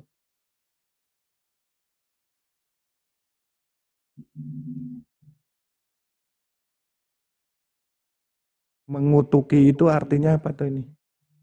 Bapak nanti kalau bisa buka original teksnya, artinya kakalagon. Kakalagon itu berkata-kata buruk kepada orang tuanya. Berkata tidak pantas, buruk-buruk, diterjemahkan oleh mengutuk. Walaupun kita sebut saja mengutuk ke orang tua. Jadi, hanya ngomong doang gitu, Pak. Oke. Jadi gini, dalam hal ini pandangan saya ya. Dalam hal untuk menerjemahkan arti kitab suci itu menurut saya tidak harus mentah. Dalam artian ketika disuruh membunuh ya membunuh, ketika itu tidak sah dianggap tidak sah, bukan ke situ. Tapi cenderung arti di sini diartikan bahwasanya mati itu dalam hal mati rasa, mati dalam hal hubungan, mati dalam hal banyak hal. Jadi tidak bisa ketika dihukum mati terus orang tuanya dibunuh. Itu menurut saya itu terlalu sadis. Jadi di sini tidak bisa ditelan mentah dari isi kitab suci ini bahwasanya menurut saya ini bagi saya. Nah ini kan poin yang ingin saya tekankan kan. Karena dia tidak baik, maka tidak bisa ditelan mentah. Karena tidak bisa ditelan mentah, kenapa harus tidak ditelan mentah? Karena buku itu tidak baik. Kalau buku itu tidak baik, berarti bukan kitab suci menurut standar Pak Dowadi. Dia kitab suci karena baik. Kan begitu standarnya. Ternyata ajarannya tidak baik. Kalau disuruh bertobat masuk akal suruh bertobat, atau misalnya suruh minta maaf sama orang tuanya masuk akal. Suruh introspeksi diri masuk akal. Disuruh dibunuh. Tidak baik, menurut saya sih tidak baik. Tidak baiknya bagaimana? Anak itu cuma ngomong-ngomong doang, tidak ada kontak fisik. Disuruh dibunuh. Setelah dibunuh, orang yang durhaka kepada orang tuanya masuk neraka. Sudah dibunuh, hanya ngomong doang. Sudah dibunuh, masuk neraka, disiksa. Bagi saya melihat itu nggak ada kebaikan buat anak itu. Dan itu diajarkan dalam Bible Anda. Menurut standar Anda, disebut kitab suci karena baik, ternyata tidak baik. Saya menduga begini ya, Bapak ini kan Kristen. Tapi Bapak orang yang bersikap lemah lembut. Gitu. Tetapi Bapak dengan kekristenannya, ini saya berasumsi ya, izin dulu ya. Bapak dengan kekristenannya harus memperhalus gitu. Bible ini bukan kitab suci, Bapak sudah sadar itu, maka standarnya yang coba Bapak ganti. Karena dia baik, nah dia kitab suci. Ternyata dalamnya juga nggak baik juga. Gitu, itu asumsi saya, supaya kita diskusi maju. Tahu nggak Pak? Bible itu mengatakan, oh ya silakan. Menurut saya itu kan ada salah satu dan sudah saya jelaskan. Bukan berarti kita itu menelan mentah setiap yang dikatakan tertulis di kitab ini. Tapi di situ pencernaan dalam artian gini, di sini mungkin kenapa diperlukan ahli tafsir, kenapa diperlukan orang yang mengerti tentang hal yang baik. Nah, ini kan fungsinya di situ agar menerjemahkan dan mengejawantahkan sebuah tulisan itu tidak serta-merta setiap manusia bisa mengartikan dengan polanya, tapi cenderung pada etika dan niatnya bahwasanya di situ itu diartikan seperti ini. Nah, fungsi-fungsi sosial tadi itu menurut saya itu penerjemah. Kalau di gereja ya pengkhotbah katakanlah. Fungsinya di sini ini agar apa? Setiap tulisan buku ini jangan sampai diejawantahkan dengan mentah sehingga tidak sesuai yang diharapkan gitu. Lalu apa fungsinya kalau gitu ya, pencatatan itu ya? Kalau Bapak sudah punya tujuannya sendiri, lalu yang Bapak baca tidak sesuai dengan tujuan, nggak usah sesuai yang dibaca. masukkan aja ke tujuan. Nggak usah ada kitab suci kalau gitu, nggak usah ada Bible maksudnya. Udah aja tujuannya aja gitu kayak orang ateis. Kan jadi itu disebutnya apa ya namanya itu ya? Apa? Red herring ya?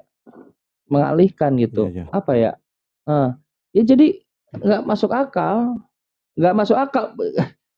Biblenya bilang begitu, jangan ditelan mentah-mentah, harus diarahkan sesuai. Berarti useless gitu pencatatan itu semua. Loh dicatatkan supaya orang tahu. Kan begitu. Catatannya bilang bunuhlah. Catatannya bilang begitu. Catatannya. Bahkan itu perikopnya kalau tidak salah hukum Taurat dan adat istiadat. Itu Yesus sedang berkonfrontasi dengan orang-orang Farisi dan ahli Taurat. Nah, kenapa murid-murid tidak membasuh tangan dan lain-lain gitu? Itu bahkan di situ perikopnya. Nah, posisinya begitu saya kira. Dan itu harusnya cukup untuk membuat Pak Dawadi bertobat dari mensucikan Bible sebagai kitab itu. Ya saya sendiri dari sekian banyak catatan di kitab ini, mungkin Anda menemukan satu. Tapi kita kan juga harus melihat bahwasanya kita melihat seseorang itu, misalnya seseorang itu salah dari 100 pertemanan, ada satu kesalahan, apakah kita menghapus yang 99 kan tidak? Baik, itu masalah arahan membunuh. Sekarang arahan berbohong. Yesus pembohong. Tahu nggak Pak? Yesus berbohong.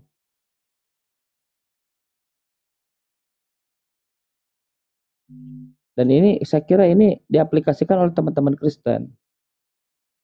Kalau dalam Islam Pak, dalam Islam gini katanya Pak begini. Nabi mengatakan begini, Nabi Muhammad, nggak boleh walaupun secerdas apapun otak Bang Ardi, nggak bisa dia. Kata Nabi, man qala fil Quran, siapa yang berbicara terkait Quran bigoir ilm. Kenapa Bapak? Aduh, Bapak nih. Bentar, naik lagi Pak. Kalau gini ya teman-teman, dan ini masuk akal. Kang Chan nih bukan orang hukum. Siapa yang berbicara terkait apa ya, misalnya hukum lah gitu, tanpa ilmu, kamu akan kenalah sendiri gitu. Kang Chan bukan ahli apa ya misalnya dokter gitu, dokter nggak bisa ngomong sana sini, bahaya menganamnesi gitu, nggak bisa. Maka harus punya ilmunya. Dan itu masuk akal. Begitupun dalam Quran, siapa yang berbicara terkait Quran tanpa ilmu maka neraka. Silakan. Naik lagi aja Pak, naik lagi aja. Bang Chan.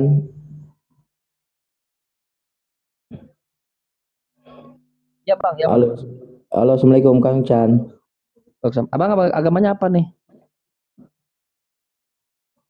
Halo Kang Chan.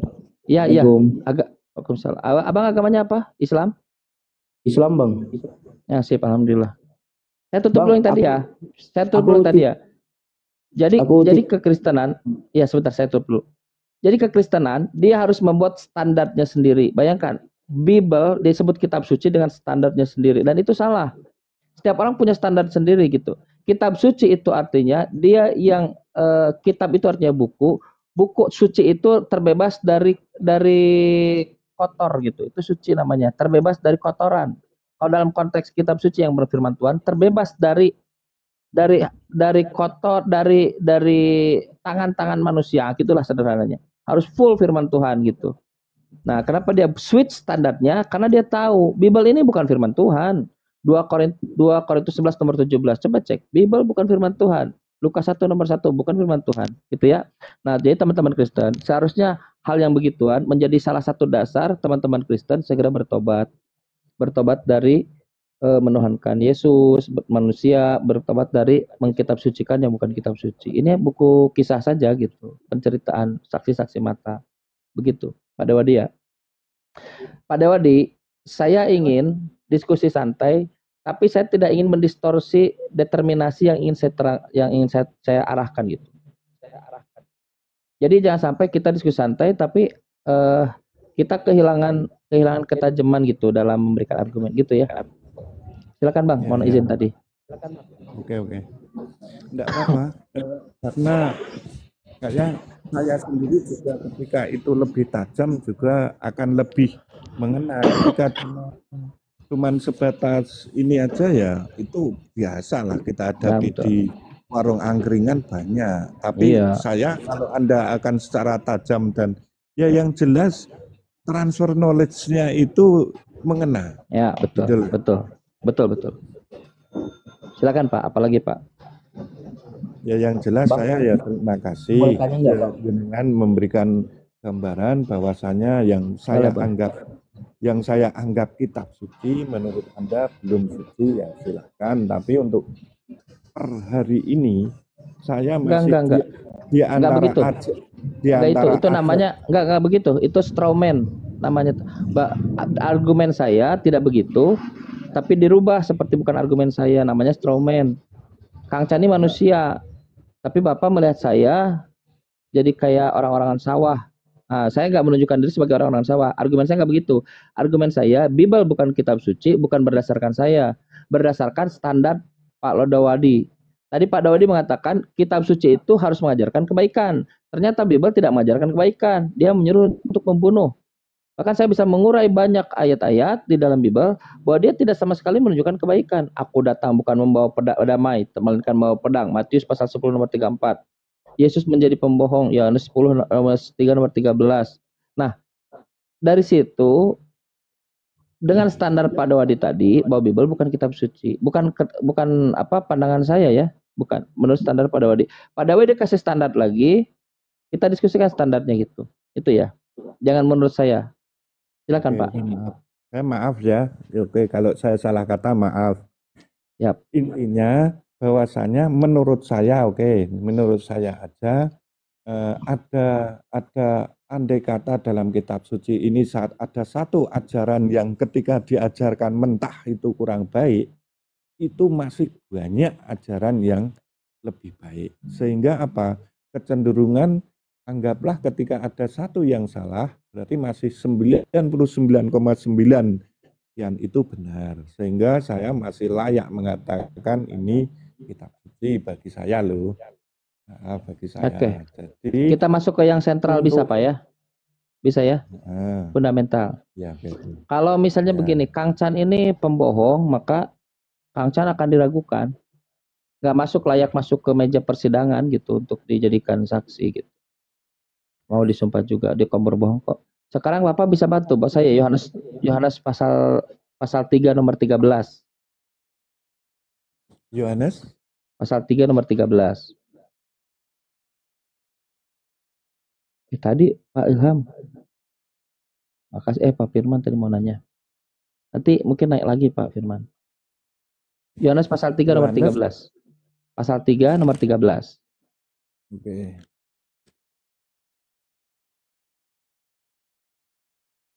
Pasal 3 nomor 13. Oke. Sudah. Nah, bacakan Pak, izin. Tidak ada seorang pun yang telah naik ke surga selain daripada dia yang telah turun dari surga, yaitu anak manusia. Itu Yesus yang bilang. Tidak ada seorang pun yang pernah naik ke surga, kata Yesus. Statement Yesus langsung keluar dari mulut Yesus. Anda baca 2 Raja-Raja 2 nomor 11. Saya persingkat saja supaya nggak nyari. 2 Raja-Raja pasal 2 nomor 11 dikatakan bahwa Elia naik ke surga. Elia itu orang. Yesus berbohong. Ada dua sebetulnya konsekuensinya. Yesus tidak tahu atau Yesus berbohong. Kalau Yesus tidak tahu, berarti dia bukan Tuhan yang menurut keyakinan Kristen. Karena Tuhan harusnya maha tahu. Kalau dia tahu, berarti dia sedang berbohong. Karena Elia naik ke surga. Yesus katakan tidak ada seorang pun naik ke surga. Kalau dia pembohong, 99% yang Bapak katakan tadi gagal total. Karena dia pembohong. Betul tidak Pak? Apanya? Kalau Anda katakan, Kang Chan, kalau hanya satu kasus, masih ada 99 yang kasus ternyata yang membuat saya makin percaya kalau itu baik. Ternyata tokoh yang Anda sentralkan itu yang bernama Yesus, dia berbohong. Jadi karena dia pembohong, 99%-nya pun batal dengan sendirinya. Bagaimana kita bisa mempercayai seorang pembohong? Satu. Yesusnya pembohong dalam narasi Bible. Saya nggak percaya itu. Saya tidak meyakini Yesus itu pembohong. Dia orang soleh, dia utusan Tuhan yang mulia. Tidak mungkin Yesus berbohong. Tapi Bible Anda mengatakan Yesus itu sedang berbohong dia. Dalam kasus tadi, tidak ada seorang pun yang pernah naik ke sorga. Anda buka, Bapak catat daripada nyari lama, 2 Raja-Raja pasal 2 nomor 11. Yesus sedang berbohong karena Elia naik ke sorga, Henok naik ke sorga. Oke, 2. Jadi karena berpembohong, maka 99% itu gagal. Gagal lagi, Pak. Saran saya, rubah standarnya. Kitab suci adalah firman Tuhan yang dia tidak pernah terkena kotoran manusia. Pikiran-pikiran manusia, tangan-tangan manusia. Dia suci dari itu. Suci dari itu, nggak boleh. Apakah ada contohnya? Ada, Al-Quran. Di dalam Islam, Allah mengatakan, Tanzilu mirabbil alamin. Ini adalah turun dari Tuhan semesta alam. Perkataan Allah semuanya. Mau nulislah para sahabat itu. Oh, ini yang membawakan Nabi Muhammad SAW. Setiap perkataan Nabi ditulis juga oleh sahabat. Lalu Nabi tegur, jangan kau tulis. Ini lagi masa turun Quran. Janganlah kau tulis selain Quran. Jadi firman Tuhan itu harus dijaga begitu. Firman Tuhan dalam Islam itu ada Al-Quran.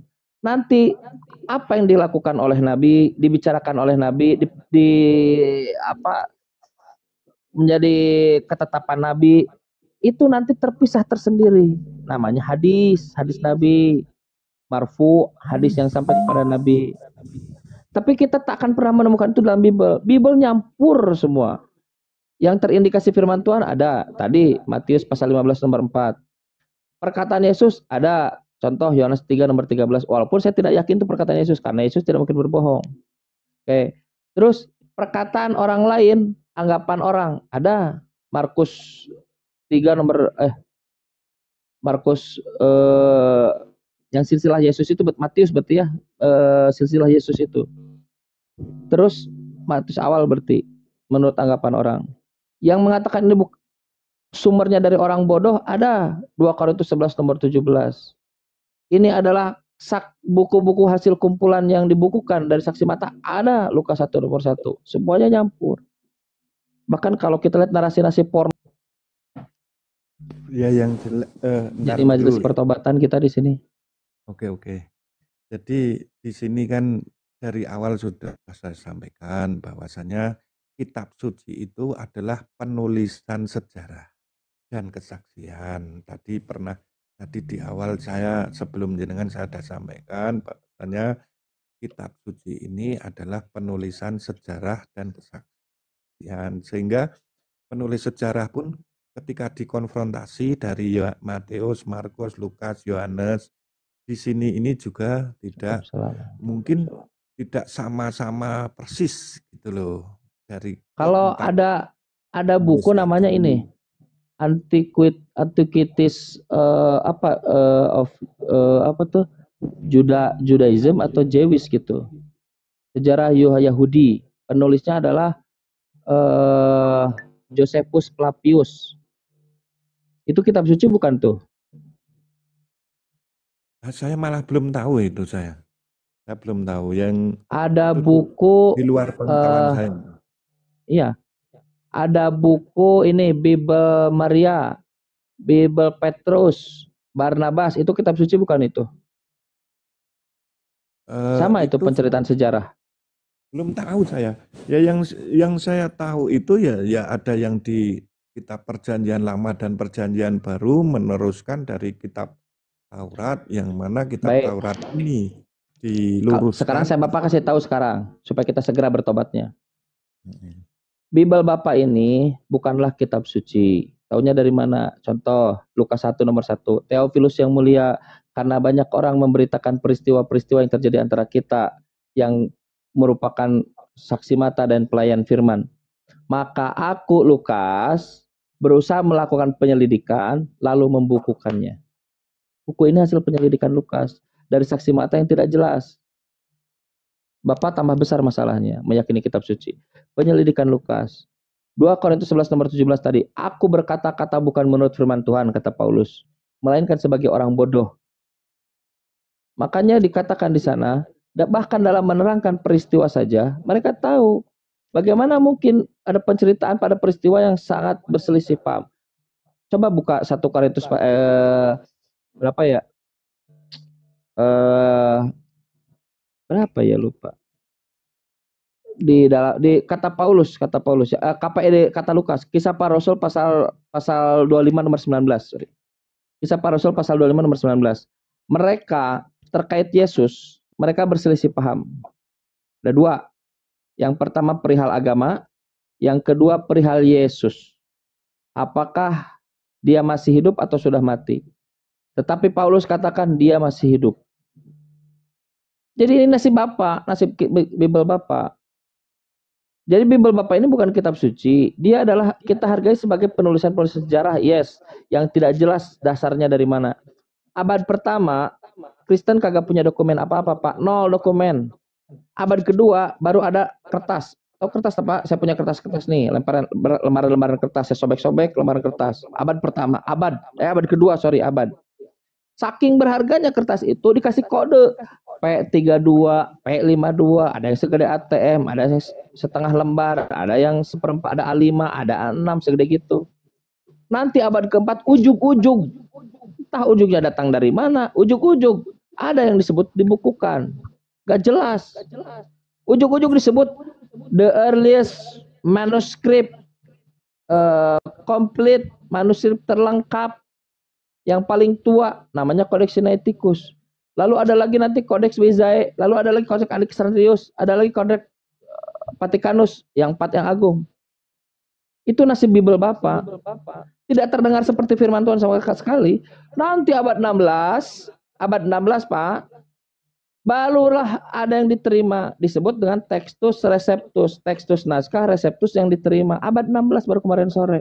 Terdengar seperti firman Tuhan? Enggak ada firman Tuhan di situ. Tidak terdengar. Bahkan kalaupun ajaran Yesus di situ, aku dan Bapa adalah satu. Even Yohanes 17 nomor 3, mengenal engkau satu-satunya Allah yang benar dan Yesus Kristus yang telah engkau utus. Tidak bisa kita melihat bagaimana teks ini benar ajaran Yesus. Nggak pernah bisa. Ini nasib Bapak. Saran saya, kalau Bapak ingin menjadi orang yang bijak, Bapak tidak bisa hidup dalam kekristenan. Tidak bisa. Dijamin. Jalan keluar Bapak satu-satunya selama dalam kekristenan, Bapak harus menjadi orang yang pembohong nantinya. Betul. Sebab banyak penyesat, planos, pembohong, originalitas planos, yang telah datang ke seluruh dunia, yang nanti tidak akan mengakui Yesus datang sebagai manusia. Dan itu adalah penyesat antikristus. Oh enggak, Kang Con, kita meyakini Yesus manusia, tapi juga Tuhan, manusia. Itulah planos. Manusia Tuhan. Gimana itu planos? Datang sebagai manusia. Kalau Bapak tetap di kekristenan, Bapak tidak tahu Bible, Bapak tidak akan pernah menjadi bijak. Sehalus apapun bahasa Bapak sentuh, retorika Bapak mainkan, tetap ujungnya, isinya adalah kebohongan. Bapak mau sekarang bertobat dari kekristenan? Malam ini? Gimana? Bersama saya. Ya, karena saya sendiri kan masih melekat di hati saya tentang ajaran ini, sehingga saya itu masih meyakini, bukan berarti saya itu menutup diri, itu enggak. Tapi mantap, bagus. Kecenderungannya adalah dari awal saya udah bilang, saya ini terbuka untuk sebuah gambaran. Tapi kan saya udah bilang, dari ajaran yang ada, ini itu kesaksian dari murid-murid Yesus yang dituliskan. Sehingga apa? Namanya orang bersaksi itu si A, si B, si C, si D. Bisa saja pola kesaksiannya itu bisa, ini kesaksiannya seperti ini seperti ini. Ini kan kitab suci yang saya pelajari ini kan tidak turun dari langit. Kesaksian yang tertulis itu satu. Itu kesaksian yang tertulis dan bukan dari turun dari langit, enggak. Yang saya tahu itu ini ditulisnya oleh orang-orang itu satu. Yang kedua, bahwasanya sebentar, satu dulu. Kalau Bapak tahu itu bukan turun dari langit, saya asumsikan langit itu maksudnya dari Tuhan. Itu berarti hanya kitab buku kesaksian saja. Ya udah kelar, kenapa Bapak ikuti? Dan Bapak katakan, kalau kitab kesaksian itu bisa jadi berbeda, dari satu begini, satu yang lain begitu. Kenapa Bapak ikuti? Itu sudah benar itu. Dasar argumennya udah benar. Kenapa Bapak ikuti? Alasan saya mengikuti adalah di ajaran-ajaran ini itu ajaran utamanya itu sangat bagus. Mengacu pada ajarannya. Misalnya, kasihilah musuhmu, doakanlah yang memusuhi, hukumnya cinta kasih. Ini kan ajaran-ajaran yang sangat ketika dipakai sekarang sangat relevan. Karena apa? Dari mana Bapak relevan? Bapak nih. Enggak, maksudnya itu ketika hukum cinta kasih itu kan dipakai kan relevan. Kemudian Coba saya tes. Saya tes sekarang dengan kasus. Gini ya, tapi kita jujur-jujuran relevan atau enggak nih di ujung. Pak Dawadi dirampok. Sudah dirampok. Kalau belum merampok, berarti belum jadi musuh. Kalau sudah dirampok, jadi musuh dia. Sudah dirampok, sedang dirampok. Mohon maaf ya. Maaf nih ya. Saya supaya saya punya kontras aja. Mohon maaf nih. Istri Bapak begituin di depan Bapak. Di depan Bapak. Ini real nih, banyak sekarang kasus. Nah, menurut Yesus, Bapak lawan dia atau Bapak kasihi dia yang sedang menggituin istri Bapak dengan mententeng-tenteng emas Bapak, duit-duit Bapak yang siap dibawa pergi. Istri Bapak sedang dihajar habis-habisan oleh perampok itu. Coba, Bapak lawan dia, laporkan polisi dia, atau Bapak kasihi dia, doakan dia. Mana yang Bapak pilih? Tadi ketika itu ajaran Yesus, kasih dia. Tetapi ketika manusiawi saya lawan. Itu kenapa lawan? Ketika ajaran kan relevan Yesus. Ajaran Yesus. Enggak bisa, kenapa lawan? Kan ajaran Yesus relevan. Manusiawi. Gitu loh. Sosial terus ya memang manusiawi. Saya nggak mengharapkan Bapak jadi Tuhan. Enggak. Saya tidak mengharapkan Bapak sedang jadi malaikat. Bapak manusia. Saya bertanya dalam konteks Bapak manusia. Kemanusiaan Bapak. Sekarang saya tanya. Ajaran Yesus atau pikiran persepsi sikap Bapak yang akan diterapkan? Ajaran Yesusnya atau sikap Bapaknya yang akan diterapkan terhadap perampok itu? Ya, saya sesuaikan dengan keadaan. Ketika saya memang di sisi itu memungkinkan mendoakan ya gitu. Tapi ketika tidak memungkinkan, ya hidup-hidup menjalankan ajaran Yesus, gitu aja. Ini saya bilang, kalau Anda di kekristenan, Anda nggak akan pernah bijaksana. Anda tetap akan jadi pembohong. Nggak mungkin, Pak. Itu tidak relevan. Secara manusiawi bahkan, manusia akan emosi terhadap harta. Oke lah, Bapak bisa berlapang dada dengan harta. Istri tercinta. Karena secara ajaran itu gini, dulu murid-murid Yesus itu, ke-12 murid itu yang masih hidup secara normal cuman Yohanes. Yang lainnya itu ada yang digantung, dibunuh, dipancung, dibantai, semuanya dibantai. Apa urusannya dengan poin relevansi Yesus tadi? Enggak, ini ajaran Yesus tidak relevan berarti kan? Maksud saya, mereka mempertahankan akan bahwasanya Yesus itu adalah Tuhan, sehingga mereka itu dibantai. Nah, itu nggak ada, Pak. Tidak ada murid-murid Yesus yang meyakini Yesus itu Tuhan, nggak ada. Tidak ada satupun. Yesus jadi Tuhan itu, Pak, kembali lagi tadi ya. Yang tadi berarti sudah tidak relevan. Berarti gagal lagi tuh ajaran Yesus. Itu konteksnya di Matius 5 itu. Kata Tuhan berfirman, gigi ganti mata, mata ganti mata. Itu kata Tuhan. Kata Tuhannya Yesus. Yesus malah membantah Tuhannya itu. Dan itu ajaran yang buruk, membantah Tuhan. Tetapi aku berkata kepadamu, kasihilah musuhmu, doakanlah dia. Disuruh dia doakan. Saya tahu itu ingin memberikan tendensi baik, maksudnya ingin lebih advance gitu. Tetapi sayang 1001 sayang, ajaran itu nggak bisa applicable menyayangi musuhmu. Sekarang Pak, Bapak nanti browsing. Agama apa yang paling sadis, yang paling kejam di dunia? Kristen. Hanya Kristen yang mampu mengusir Yahudi, 6 juta Yahudi dia keluar. Apa itu disebut apa yang itu namanya apa Yahudi ketika Yahudi keluar itu? Kristen. Hitler, lihat di pesawat Hitler, logonya apa tuh? Hitler agamanya apa? Apa cari lihat. Lalu apa kata Hitler? Dia terinspirasi oleh Martin Luther. Kristen. Bapak orang bijak. Tapi Bapak bukan di posisi agama yang bijak. Itu posisinya tuh. Poinnya tuh, Pak.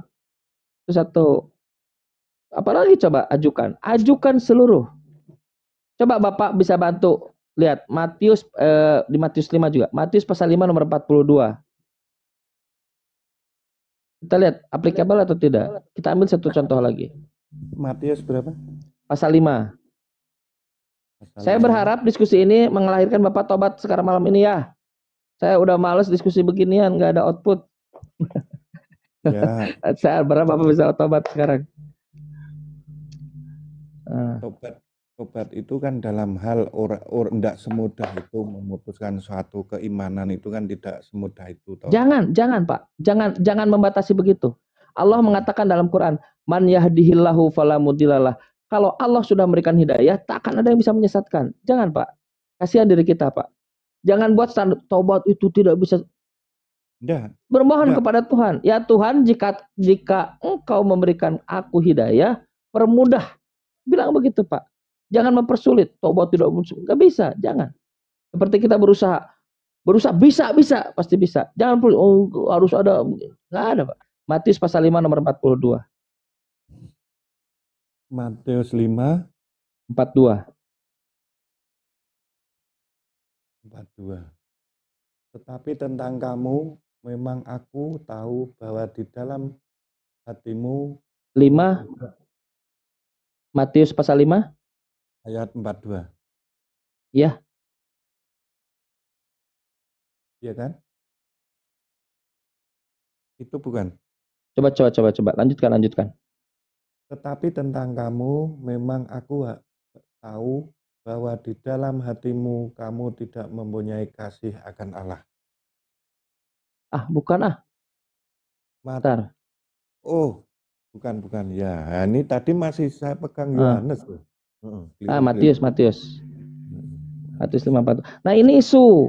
Kenapa saya yang Muslim lebih hafal Bible dibanding Bapak? Soalnya saya jarang baca. Iya, itu dia. Saya karena sering diskusi aja. Adalah yang nyangkut sedikit-sedikit mah. Iya. Matius 5:42.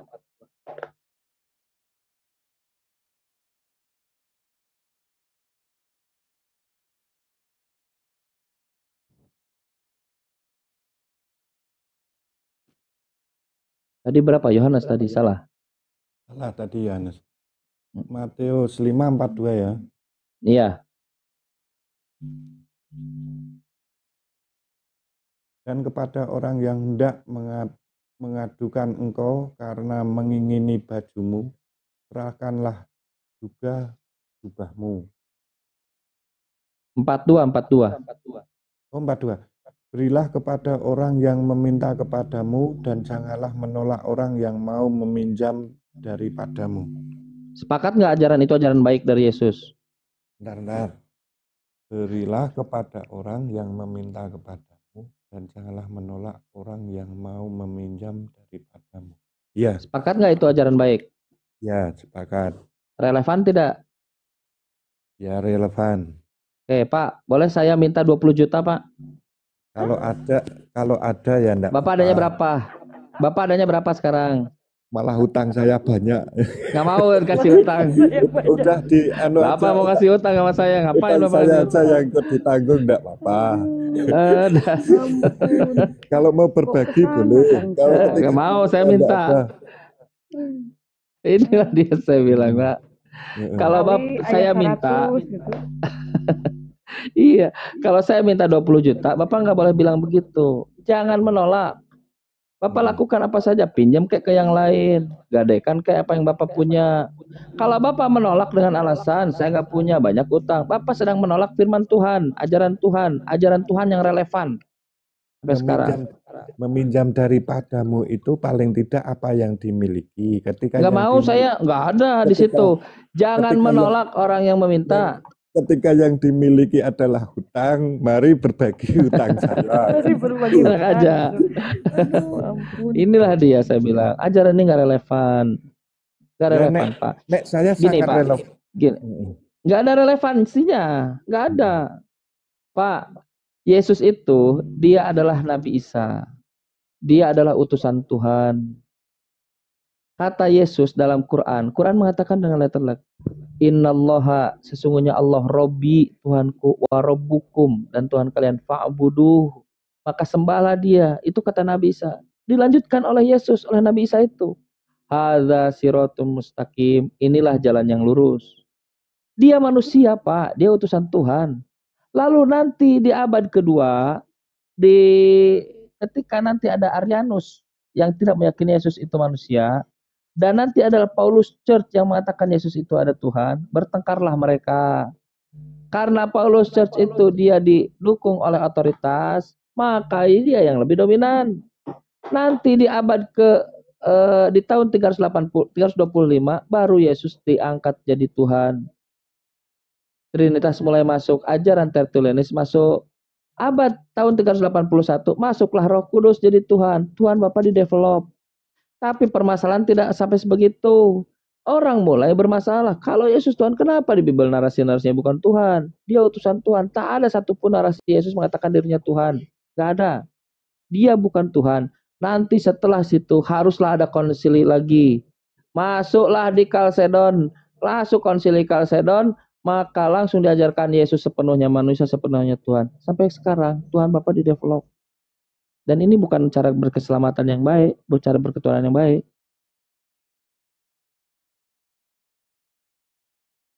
Ngeri. Ngeri, Pak. Ya Pak ya. Coba bayangkan Pak Dowadi, kalau Bapak mengikuti, katakan gini ya, saya ajukan Islam. Islam meyakini Yesus itu adalah utusan Tuhan, manusia toh. Lalu ada orang yang menuhankan Yesus. Dan itu tidak benar. Laqad kafarul ladzina qalu, telah kafirlah orang yang berkata innallaha, sesungguhnya Allah itu huwa al-masih, atau al-masih wallah. Al-masih itu adalah Tuhan, adalah Allah. Kafir. Laqad kafarul ladzina qalu, telah kafirlah orang berkata Allahu salisu salasah. Allah itu satu dari tiga, Tritunggal, Trinitas. Walaupun bukan tunggal itu juga salah artinya. Nah, telah kafir. Nah, kelar nggak? Kelar. Beres. Oh, berarti Yesus itu manusia. Cuman ada orang yang menuhankan dia. Dan itu salah. Makanya setiap orang yang menuhankan Yesus, argumen-argumennya selalu salah. Nah, maka dengan kebijaksanaan yang Tuhan anugerahkan kepada saya harus berhenti dari kesalahan ini.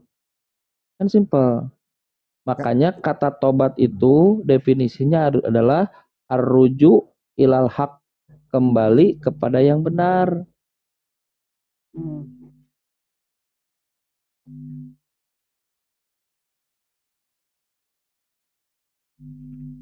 Ngopi dulu Kang Chan, ngopi dulu. Sorry ya, ada siap begitu Pak Dowadi. Oh ya. Pak Dowadi mau ya sekarang bertobat ya. Ayo kita doa Bapak tobat. Maksudnya bertobat gimana? Lah ini Nah, kan ikuti kata-kata saya. Ini kan masih ada Bapak ini. Chan yang di Kudus. Ayo. Gimana? Bapak Chan yang di Kudus. Ini untuk apa ini? Ini statement tobat. Statement pertobatan. Pertobatan untuk apa? Dari menuhankan Yesus, berhenti. Nah, ini kan saya menuhankan Yesus itu tidak menuhankan. Memang dia sendiri, misalnya ada pertanyaan dari murid-murid Yesus.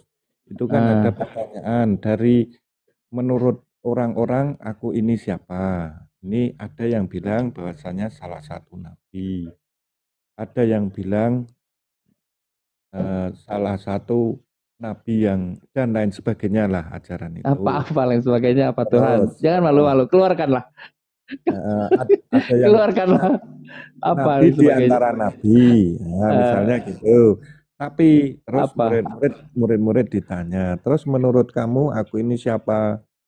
Nah, baru disampaikan engkau adalah anak Allah yang itu juga sudah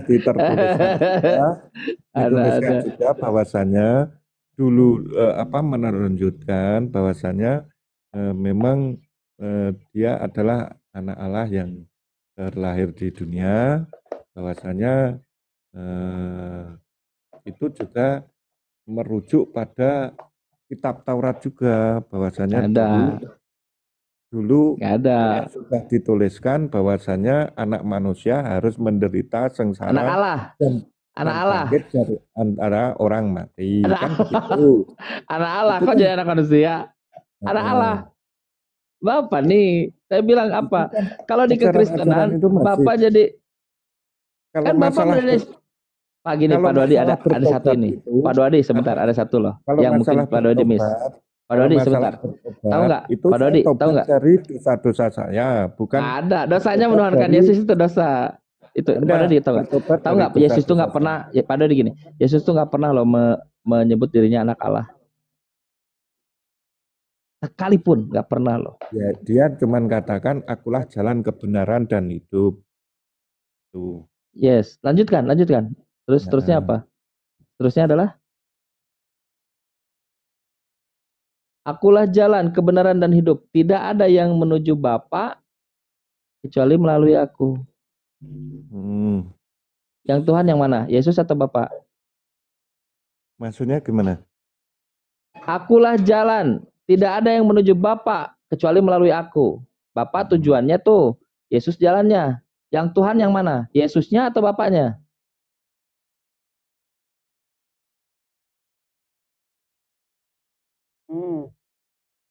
Ayo. Pak? Ini bagian daripada taubat nih. Taubat itu arruju ilal haq. Kembali kepada yang benar. Ayo, kita sedang mengurai yang benar. Akulah jalan. Tidak ada yang menuju Bapa kecuali melalui aku. Ada aku, Yesus, jalan, Bapa.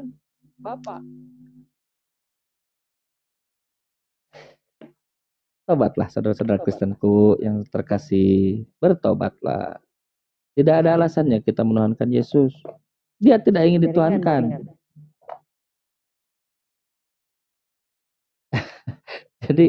Jadi itu ya, Yesus tak pernah menyebut dirinya anak Allah. Coba tunjukkan kepada saya satu saja Yesus pernah mengatakan dirinya anak Allah. Ya, alhamdulillah. Jadi saudara-saudara sekalian, Anda boleh bersikap woles, bagus itu, boleh bersikap bijaksana. Tapi selama Anda dalam kekristenan, konsekuensi logisnya Anda akan menjadi pembohong terus. Saya jamin. Kalau tidak pembohong kepada orang pembohong terhadap diri sendiri. Yukhadi'unallaha waladzina amanu. Mereka hendak menipu, membohong Allah dan orang beriman. Wa ma yakhda'una illa anfusahum. Datang Kang Chan, datang Bang Hasan, datang Bang Ardi, datang sobat Bang Ardi, Bang Verga, datang semua orang-orang Islam, datang. Wa ma yakhda'una illa anfusahum. Diekspos semuanya. Ternyata mereka menipu diri mereka sendiri. Taubatlah. Taubat itu gratis. Ya. Jadi kita sebut alhamdulillah dengan waktu yang singkat kita bisa membuktikan bahwa Bible ini bukan firman Tuhan, bukan kitab suci. Berdasarkan Bible